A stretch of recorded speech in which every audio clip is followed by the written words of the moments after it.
बाँच्नेहरूले मन लागे पनि नलागे पनि खानुपर्छ। खेत जानेले खेत हुनुपर्छ, कार्यालय जानेले कार्यालय।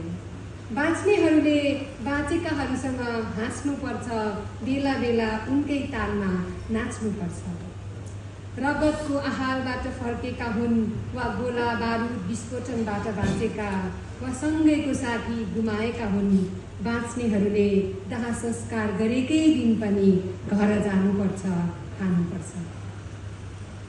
महामारी फैलिएपछि गुफामा रहेर बाँचेका हुन् वा बङ्करभित्र जोगिएका हुन्, बाँच्नेहरूले शरीरको सुन्नुपर्छ, खप्नुपर्छ, नुहाउनुपर्छ, यावत जीवितले गर्ने सबै गर्नुपर्छ।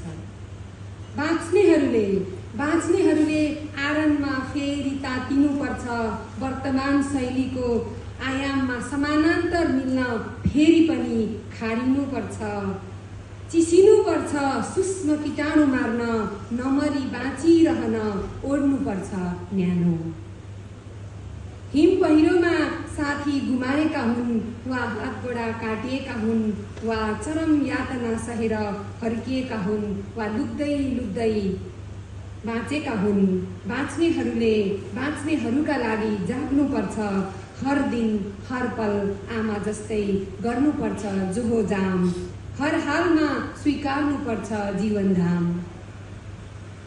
आफ्नालाई लैजाने काल, हृदयघात होस् वा मस्तिष्कघात वा कुनै अप्रिय दुर्घटना, रोग होस् वा समय, बाँच्नेहरूले गर्नुपर्छ हरेक व्यवहार सृष्टिको निरन्तरतालाई गरेर आत्मसात। बाँच्नेले बाँचेकै पलबाट फेरि पनि बाँच्नुपर्छ, बाँच्नेहरूले बाँचेकै पलबाट फेरि पनि बाँच्नुपर्छ। धन्यवाद।